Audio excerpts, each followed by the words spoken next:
Naisip mo ba ang pinakamamahal mo sa mundo na akala mo'y tuluyan nang nawala ay biglang bumalik isang araw? Nagdadalang isang katotohanan na magpapayanig sa buong mundo? Hindi lang ito isang kuwentong pag-ibig. Hindi lang ito paghahanap ng kumpidensyal na datos, kundi isang paglalakbay upang mabawi ang buhay, ang katotohanan at isang tahanan sa isang mundong kontrolado ng mga nakatago sa anino. Magsuot ng seatbelt dahil papasok ka sa isang nakakapanabik na paglalakbay hanggang sa huling minuto.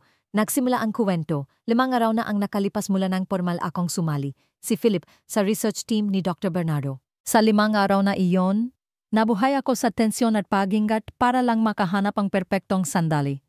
Lihim na makapasok sa central storage room at may saksak ang USB na naglalaman ng fila na manggugulo. Ang classified data na lihim naming inimbestigahan ni Rafi, ang matalik kong kaibigan. Kailangan ko ring i-access ang DNA system para ihambing ang sample ni Malia sa human resources data. Ngunit halos walang pagkakataon, si Dr. Bernardo ay napakaingat. Minamanmanan niya ako ng walang tigil, tulad ng isang agila na sumusubaybay sa bawat galawang biktima. Para makapasok sa classified data system, kailangan ko ang high-level access card. Isang bagay na tanging ang mga team leader lang tulad ni Lucia ang mayroon. Lucia, kapanggalan ng isang karakter sa lumang pelikula na gustong-gusto ko. Lagi siyang nakasuot ng puting blouse. At ang access card ay laging nasa kaliwang bulsang kanyang dibdib, ng gayon ang ginintuang pagkakataon. Kailangang magpresenta si Dr. Bernardo sa Board of Directors at sasama sa kanya si Lucia sa pinakamatas na palapag. Hula ko tulad ng dati. Iwan niya ang kanyang blouse sa opisina. Kung tama mananatili doon ang access card. At makakaroon akong pagkakataong kumilos. Buong umaga, nakatutok lang ako sa orasan. Pinag-isipan ang lahat ng anggulo. Dapat ko bang kunin ang card kagad o hintayin siyang isabit ang kanyang damit? Kung kukunin ko ng maga, tiyak na ligtas. Ngunit kung hihintayin ko siyang iwan ang damit bago kunin, mas hindi ako mapaghihinalan. Sa huli pinili kong ipagsapalaran. Minsan, kung gusto mong makahuling isda, kailangan mong maging handang mabasa. Nakayo ko si Lucia, inaayos ang tambak na dokumento. Nakasabit pa rin ang puting blouse sa hanger at kami lang ang nasa silid. Pihirang pagkakataon. Lumapit ako. Pinapanatili ang natural na itsura hanggat maaari, sinusubukang magsimula ang usapan na parang kaswal lang. Ngayon sigurado akong abala ka, hindi ba? Lumingon siya bahagyang nagulat nang makita akong napakalapit. Pinanatili ko ang aking formal na ninggiti. Pagkatapos ay dahan-dahang inabot ang aking kamay patungo sa bulsang kanyang damit nang tumalikod siya, ilang sentimetro na lang. Philip, ang boses ni Dr. Bernardo, ay umalinggaw-ngaw sa likuran ko na parang kidlat sa malinaw na kalangitan. Nagulat ako, bumilis ang tibok ng puso ko. Ang kanyang mga mata ay matalim na parang nakita na niya ang lahat. Ako, gusto ko lang sanang batin si Lucia ng good luck sa kanyang presentasyon. Pautal kong sinabi. Kitang-kita ko, maginggat ka. Hindi ko gusto ang mga relasyon sa opisina na nakakaapekto sa trabaho. Tumango ako ng paulit-ulit. Sinusubukang itago ang aking pagkabahala. Namula si Lucia, bahagyang nangumiti upang mawala ang awkward na kapaligiran. Nang umalis sila, bumalik ako sa blouse. Sa pagkakataong ito, walang humahadlang sa akin. Isinuksok ko ang aking kamay sa bulsang damit at nasa kamay ko na ang card. Agad kong tinawagan si Rafi. Maghanda ka. Papasok na ako. Tumakbo ako sa ikatlong palapag kung nasaan ang central storage room. Direkta akong nagtungo sa computer na tinukoy ni Rafi kahapon na may access sa gene system. Sa kabutihang palad, walang gumagamit nito.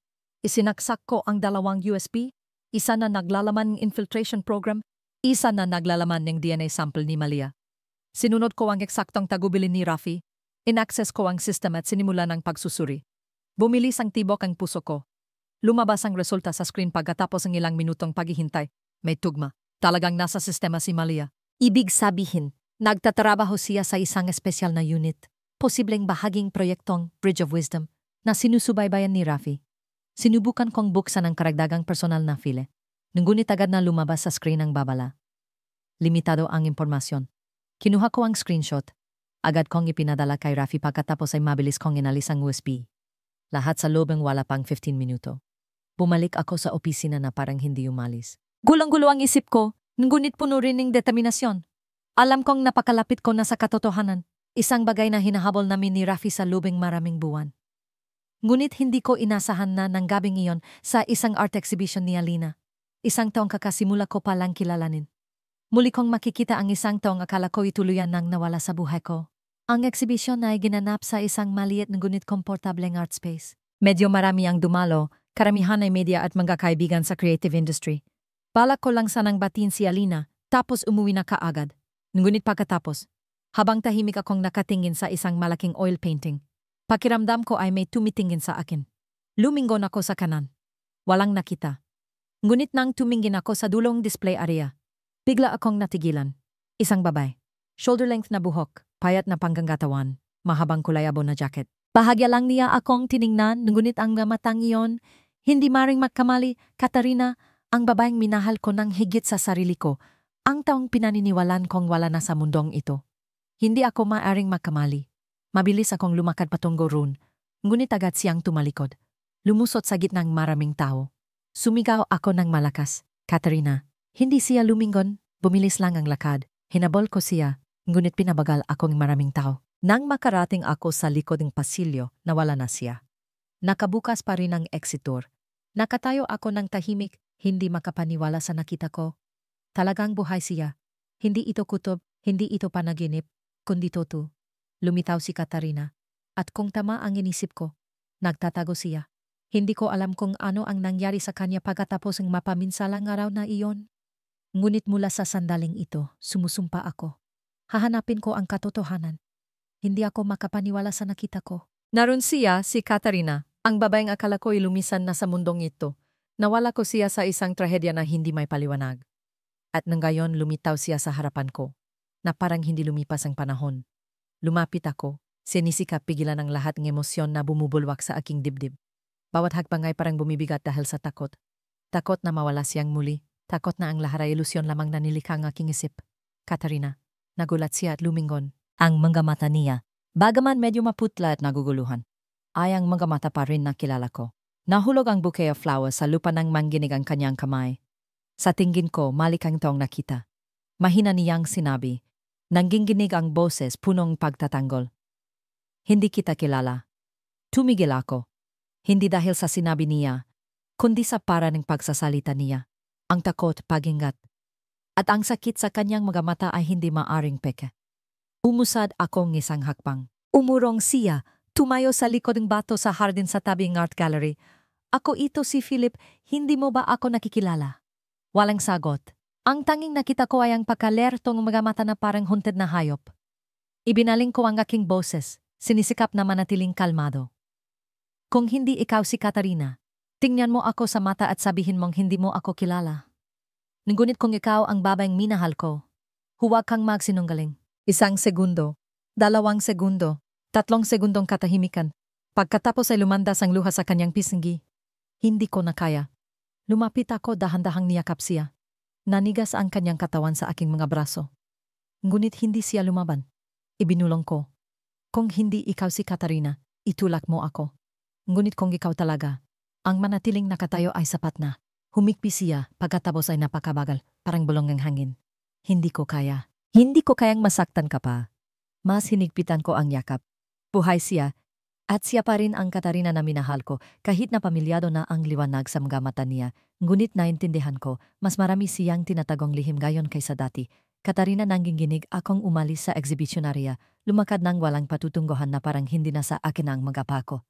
Kaunting sandali na lang, nabutan na sana ako ni Philip. Kung mas mabilis siya, kung hindi ako nakatago ng mabilis, hindi ko na sana naitago ang lihim. Nagtago ako sa loob ng 3 taon. 3 taon na parang 3 buhay.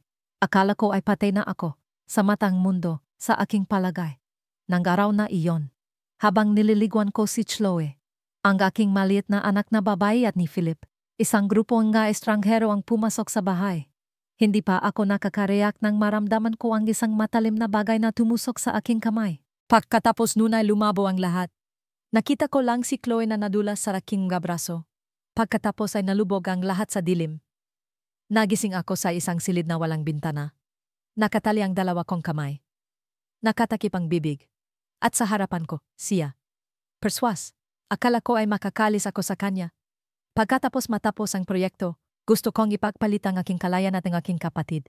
Si Alina, kapalit ng mga impormasyon na naibakop ko. Ngunit minamalit ko siya. Alam niya ang lahat, tungkol sa 2 bata, tungkol kay Philip, tungkol sa aking plano, sa halip na palayan ako gumawa siyang pekeng kamatayan. Ang katawan ng ibang babae ay pinalitan ng akin. at ang lahat ng bakas ay inalis. At ako, tinala sa isang lihim na pasilidad kung saan pinilit akong magpatuloy sa trabaho. Bilang isang hindi kilalang kasangkapan. Nabuhay ako na parang hindi nabuhay.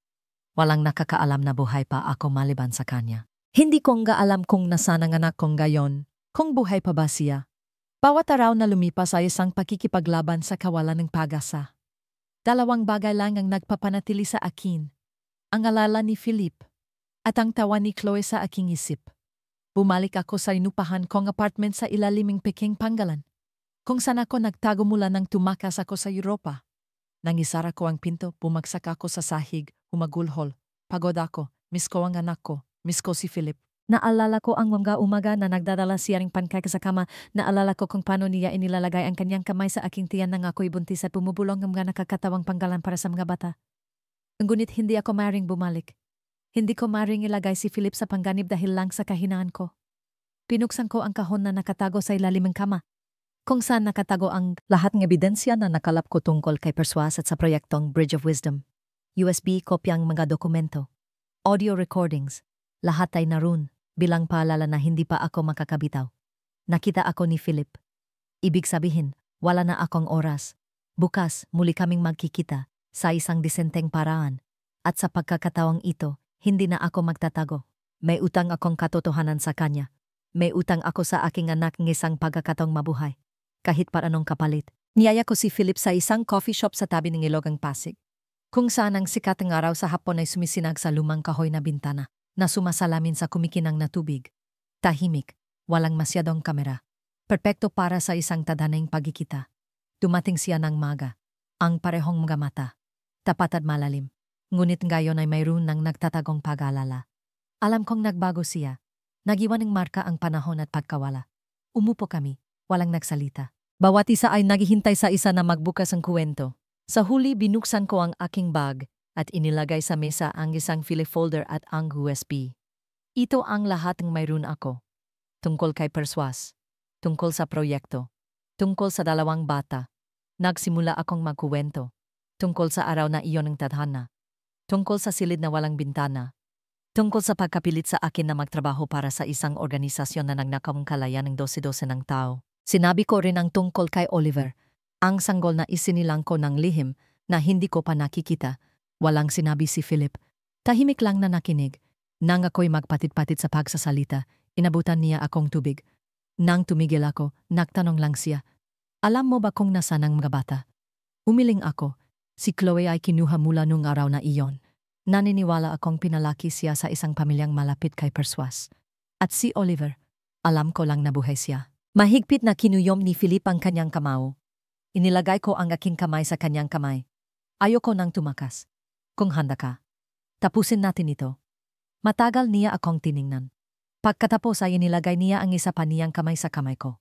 Poprotektahan kita. At hahanapin natin ang mga bata. Kahit na anong kapalit. Tumango ako. Sa unang pagkakataon sa maraming taon, naramdaman kong totoo ang pag-asa. Hindi na ito panaginip, kundi ang landas sa hinaharap.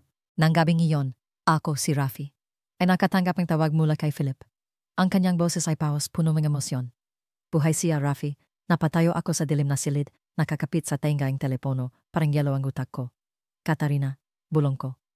Nakita ko siya. Nakausap na, sinabi niya sa akin ang lahat, si Persuas, ang proyekto, at ang dalawang bata. Nang walang pagkantala, binuksan ko ang aking computer.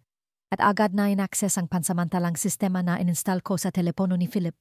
Stable ang koneksyon. Sinimulan kong surin ang lahat ng data na may kaugnayan kay Katarina. Bawat piraso ang koda, bawat signal ang access, bawat voice recording. Isinaksak ko ang headphones. Ang recording ng kanilang pag-usap ay tumugtog. Nang marinig ko ang nanginginig niyang boses, bawat salita ay parang inilabas mula sa lumang sugat, alam ko. Hindi ito panlilin lang. Talagang bumalik siya. At ibig sabihin niyan. Malapit nang malaman ni Persuas. Agad akong kumilos. Binuksan ko ang isang secure na channel. Nagpadalang mensahe kay Philip. Sinusubaybayan siya. Ilabas mo siya diyan gayon. Wala tayong 48 oras. Pagkatapos ay binuksan ko ang naka-encrypt na mapa, kung saan nakaimbak ang mga hideout na inilatag ko sa mga taon ng pagtatrabaho sa labas ng sistema. May isang lugar, napakalalim sa kagubatan ng Hilagang La Union, na dating lumang military communication station. Ang sistemang iyon ay dating pinamamahalan ng aking ama. Walang makakahanap dito kung hindi alam ang eksaktong koordinate. Nag-text ako ulit. Bagong meeting point. Rosario, La Union. Lumang transmission station. Dalhin mo ang lahat ng dokumento. Maghihintay ako. Umalis kami kaagad kinagabihan.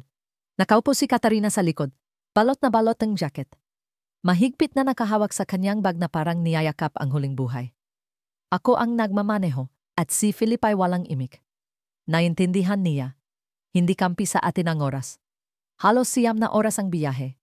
Nang makarating kami sa Rosario, hindi pa nawawala ang hamog sa umaga na bumabalot sa kalsadang bundok. Lumitaw ang transmission station na parang multo, isang konkretong gusali na nababalutan ng baging matagal nang abandonado. Ngunit para sa akin, ito ang pinakaligtas na base na mapagkakatiwalaan ko. Nakahanda na ako, nakabukas ang laptop at pansamantalang nakakabit ang solar charger. Nakakandado ang pinto at ang mga basement ay sinarang mga metal na harang. Pumasok ka agad. Wala nang masyadong oras, inilagay ni Katarina ang filifolder sa mesa. Kinandado ni Philip ang pinto, inilagay ang bakal na trangka. Sa loob ang silid na inilawan ng flashlight, sinimulan namin ang plano. Ibinuklat ko ang data. Mga mapa ang pasilidad, listahan ng mga tauhan, mga tala tungkol sa proyekto. Itinuro ni Katarina ang isang pulang marka. Ito ang tinatawag niyang Room 9. Matatagpuan sa ilalim ng lumang research institute sa Davao. Doon, mayroong central storage system, posibleng naglalaman ng impormasyon tungkol sa mga bata. Pinalaki ko ang mapa. Komplikado ang estruktura. May 3 layer ng seguridad, isang biometric layer, at isang multi-layered encryption. Tiningnan ako ni Philip. Mayroon bang paraan para makapasok? Tumango ako ng dahan-dahan. Ngunit kailangan mong mag-install ng infiltration device mismo. Kaya kong gumawang backdoor. Ngunit tanging kapag direktang nakakabit ang device sa system sa central control room. Hindi na nag-isip si Philip. Ako ang pupunta. Mahigpit na hinawakan ni Katarina ang kanyang kamay. Huwag. Maari kang mahuli. Hindi ko kayang mawala ka ulit. Inilagay niya ang kanyang kamay sa kanyang balikat. Kailangan kong pumunta. Kailangan nating malaman kung nasaan ang mga bata. Tiningnan ko silang dalawa. Sa sandaling ito, malinaw kong nakita. Hindi na lang sila magkasintahan. Sila ay mga magulang. Mga taong nawalan ng napakarami. At handang gawin ang lahat para mabawi. Kinabukasan, inihanda ko ang mga pekeng. Dokumento para kay Philip. Ticket ng eroplano. Bagong ID. Maging ang pekeng panggalan sa sistema ang seguridad ng airline. Lahat ay balido sa ilalim ng panggalang telecommunications technician.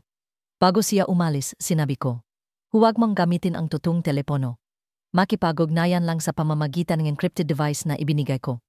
Kung may mangyari, magpadala ang emergency signal sa 775 HZ frequency. Susubaybayan ko mula sa malayo. Inabutan ni Katarina ang isang panyo na nakabalot sa loob ang isang lumang larawan. Sina Chloe at Philip na magkasama, nung kakasimula pa lang ng bata na matuto tumayo.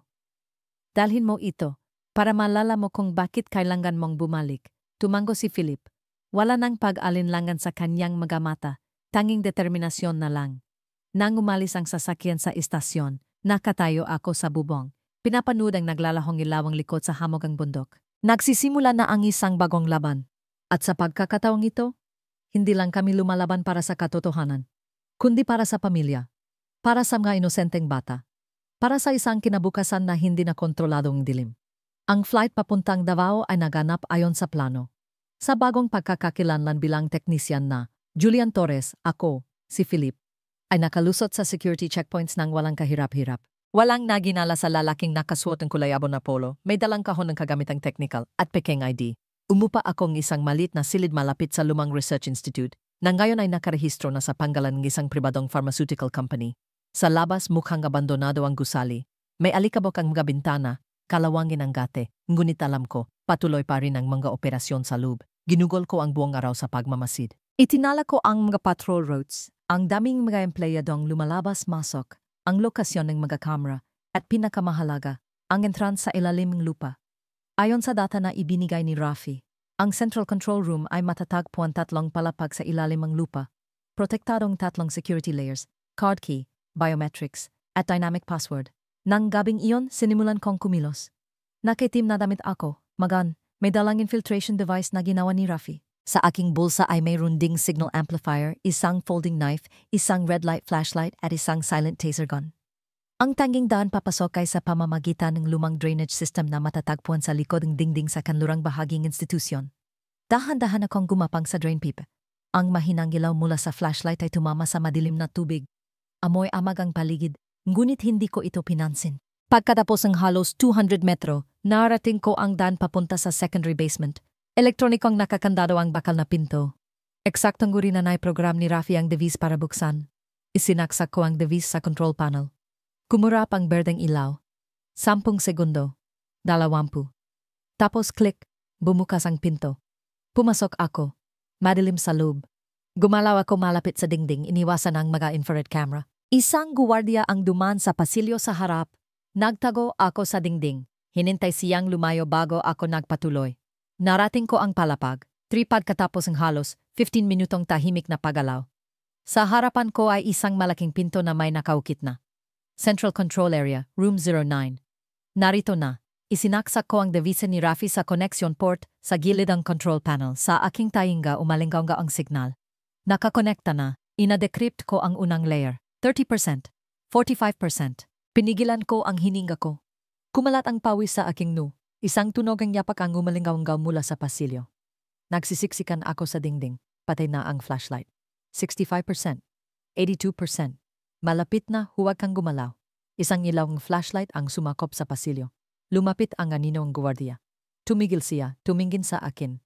Ngunit hindi tumama ang ilaw sa eksaktong lugar kung saan ako nagtatago. Isang nakakapanabik na sandali, 98%, 100% tapos na. Alisin mo ang device at umalis ka agad. Inalis ko ang device, isinuksok sa damit. Lumingon at tumakbo sa kabilang pasilyo.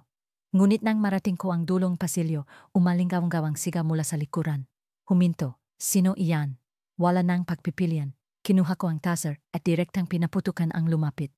Bumaksak siya, nangginig sa loob ng ilang segundo. Hindi ako nagtagal, umalinggaw-ngaw ang alarma sa buong silong, kumurap ang pulang ilaw. Sumugod ako sa emergency exit stairs, 2 hagbang bawat isa, patungo sa itaas. Nang makarating ako sa ground floor, nakakandado na ang pangunahing pinto. Tumakbo ako patungo sa bintana malapit sa technical room, pinasag ang salamin at lumabas sa labas sa pamamagitan ng basag na salamin. Tumudugo ang aking braso, ngunit hindi ako huminto. Tumakbo ako nang mabilis patungo sa eskinita sa likod ng industrial area, kung saan nakatago ang isang lumang motorsiklo. Sumakay ako sa motorsiklo at nagmaneho sa dilim ng gabi. Sa likod ko, patuloy pa ring umalinggaw-ngaw ang tunog ng alarma. Ngunit alam ko, nakuha ko na ang data. Sa Rosario Base nakatanggap ang signal si Rafi. Nagtagumpay siya. Sigaw ni Rafi, mabilis na nagtatype sa keyboard. Mahigpit na kinuyom ni Katarina ang kanyang mga kamao. Mayroon bang impormasyon? Ang anak ko, sina Oliver at Chloe, kumurap ang screen. Tuloy-tuloy na lumabas ang mga code. Ni-decrypt ni Rafi ang unang layer ng data. Mayroong isang tala. Sample G07 inilipat sa pasilidad C9 noong Hunyo 2022. Inasahang matatapos ang pagsubok sa Q1 2025. Bumulong si Katarina. Si G07 si Chloe. Paano si Oliver? Nag-scroll ulit si Rafi. Malakas na naka-encrypt ang data. Bahagyang nabura, ngunit may isang bahagi na na-recover. Sample G09 ipinangganak sa Zeta Center. Katayuan, stable. Identifier, Hartztia OB12. Niyakap ni Katarina ang kanyang dibdib, yumuko sa mesa. Buhay ang anak ko. Dahan-dahang hinawakan ni Rafi ang kanyang balikat. At ibabalik natin sila. Sa sandaling natanggap ko ang data mula kay Philip, ako si Rafi, ay nagsimulang magsagawa ang mas malalim na pagsusuri. Zeta Center, ang panggalan pa lang ay nakakakilabot na. Sa mga taon ng paghahanap sa mga lihim na proyekto, narinig ko na ang Zeta, hindi bilang isang pisikal na pasilidad, kundi bilang isang teknolohikal na multo, kung saan ang lahat ng signal ay putol, ang lahat ng akses ay tinanggihan, at walang sinuman ang nakabalik upang magkuwento. Nakaupo kami sa basement room ng lumang transmission station. Mahigpit na hawak ni Katarina ang kamay ni Philip. Ang kanyang mga mata ay namumulan ngunit determinado. Nandun ang anak ko, bulong niya. Kailangan nating ibalik siya. Tumango ako, mabilis na nagtipe sa keyboard. Ang Zeta ay dating marine research station. Ngunit ayon sa classified data na natuklasan ko, ginamit itong muli noong 2019 bilang Brain Research Center sa ilalim ng pagpopondo ni Persuas. Ang lokasyon nito, halos nabura sa lahat ng pampublikong mapa. Ibinigay ko ang satellite image. Isang malit na isla sa baybayin ng Palawan, walang panggalan, walang populasyon, Ngunit may mga palatandaan ng artipisyal na aktibidad. Particular ang octagon-shaped area na lumabas mula sa forest canopy. Itinuro ko ito. Ito ang pinakakahina-hinalang lugar. Sisiguraduhin namin sa lugar. Sabi ni Philip, sasama ako kay Katarina. Kung may mangyari, hindi ko siya iwan mag-isa. Isinaksak ko sa USB ang isang reverse positioning program na nagpapahintulot na itago ang signal ngunit panatilihin ang naka-encrypt na komunikasyon sa pamamagitan ng weather satellite. Bago umalis sa istasyon, sinabi ko, sumakay kayong bangka. Huwag duman sa pangunahing donggan. May kakilala akong manggingista sa Quezon. Kaya niya kayong tulungan na makalapit sa isla ng hindi nahuhuli. Naglakbay kami sa kaingal terrain vehicle sa mga bundok at burol. Sa buong biyahe, hindi inalis ni Katarina ang tingin sa larawan ni Malit na Oliver. Isang larawan nan gayon niya lang nakita pagkatapos ng maraming taon. Ako, si Philip, mahigpit na hinawakan ang kanyang kamay. Nangginginig ang dibdib ko. Napakalapit na namin. Pagdating sa Quezon, isang matandang lalaki ang sumalubong sa amin sa pantalan. Siya si Berto. Matandang kaibigan ni Rafi. Tahimik ngunit napakaingat. Ang kanyang lumang motorboat ang tanging daan papunta sa isla. Sumakay kami sa bangka bandang hating gabi. Tahimik ang dagat. Mahina ang hangin. Nakasandal si Katarina sa aking balikat. Nakapikit ang mga mata ngunit hindi natutulog. Bandang alas 3 ng umaga. Lumitaw ang mahinang ilawang pasilidad sa gitna ng hamog. Isang pabilog na estruktura sa gitna ng isla na napapalibutan ng siksik na kagubatan. Nagangkla kami sa isang mabato na dalampasigan sa likod ng isla, umakyat kami tang lubid. Tahimik kaming lumapit sa steel fence na nakapalibot sa pasilidad. Ginamit ko ang maliit na cutting device na ibinigay ni Rafi upang gumawa ang daan. Sa lubay mga mabababang gusali, may mga infrared camera na nakakabit sa bawat sulok. Gumapang kami sa mga damuhan, iniwasan ang mga laser beams at nakapasok sa likod na bodega. Dito natuklasan namin ang unang bagay na nakapagpatigil sa akin. Isang maliit na metal na namtag na hulog sa sahig. Nakukit dito, sa taoblo, Oliver B. Nanginginig si Katarina. Niyakap niya ang namitag sa kanyang dibdib humihikbi. Anak ko ito. Nandito siya. Mahigpit ko siyang niyakap at mahina akong bumulong. Hahanapin natin ang mga bata. Walang makakapigil sa atin habang naghahanap si Katarina sa mga filebox. Nakakita akong isang pinto na patungo sa basement. Sa ibaba ay isang mahabang pasilyo na may kumikislap na fluorescent lights. Sa dulong pasilyo ay isang salamin na silid. Sa loob ay malilit na kama, tulad ng isang intensive care room.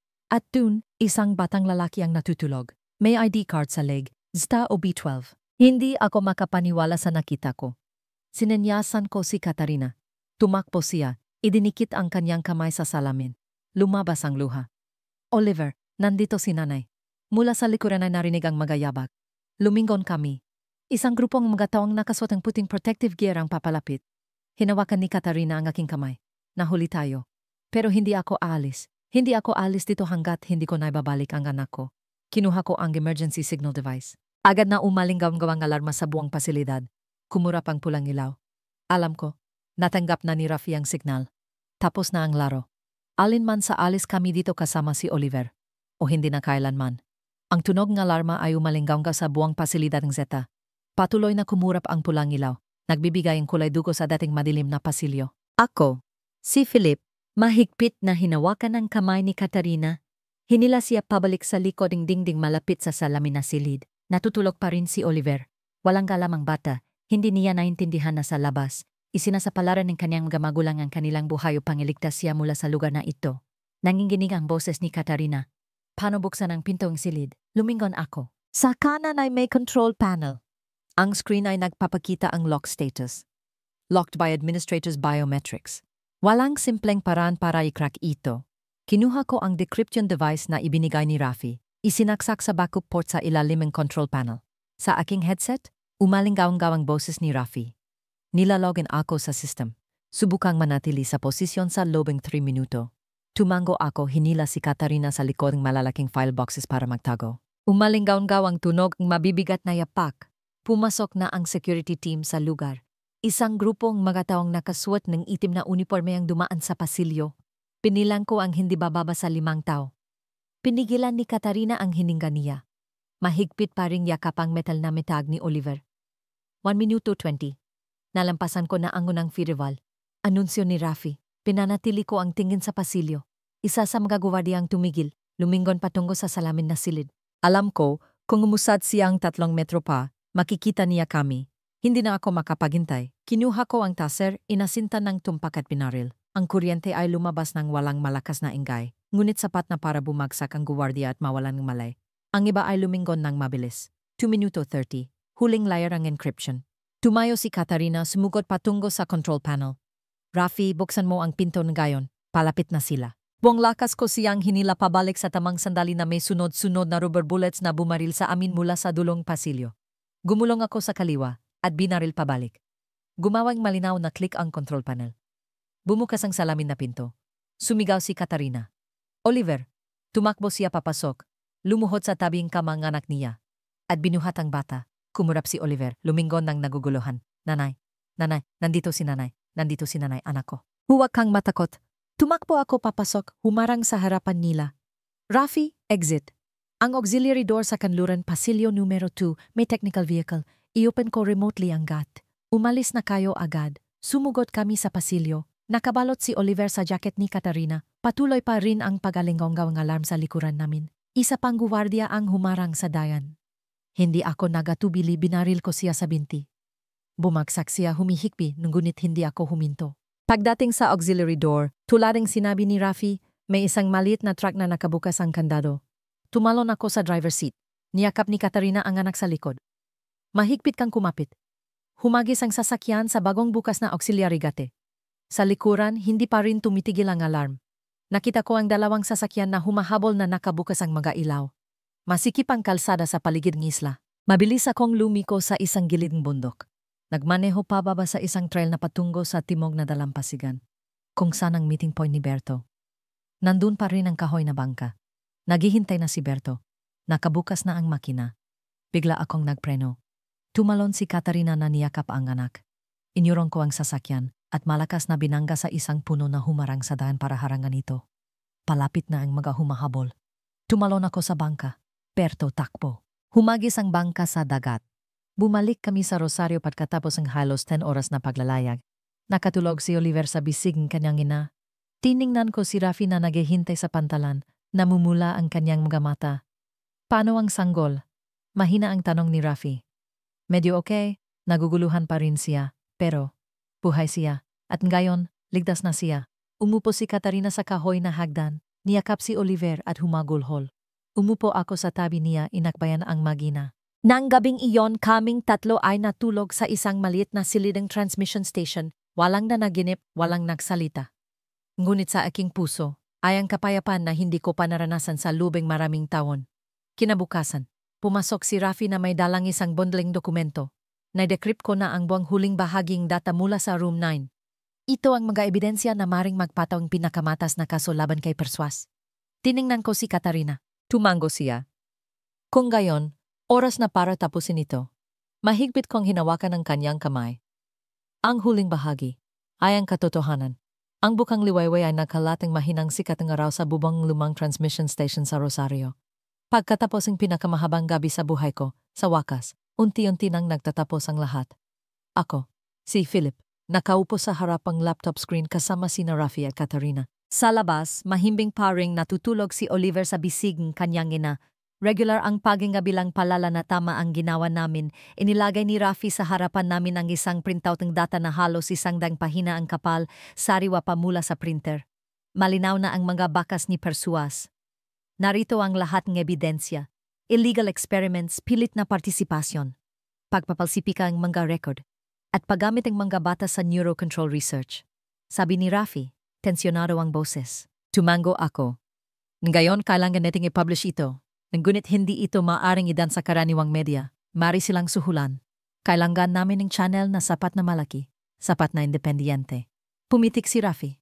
Mayroong isang internasyonal na forum para sa mga investigative journalist, The Glass Network.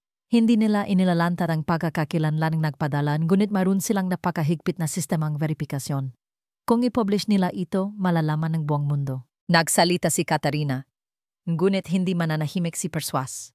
Kung malaman niya na inilabas ang data, aaksyon siya ng mas maaga. Tiningnan ko si Rafi. Maari ba itong isekure ng lubusan?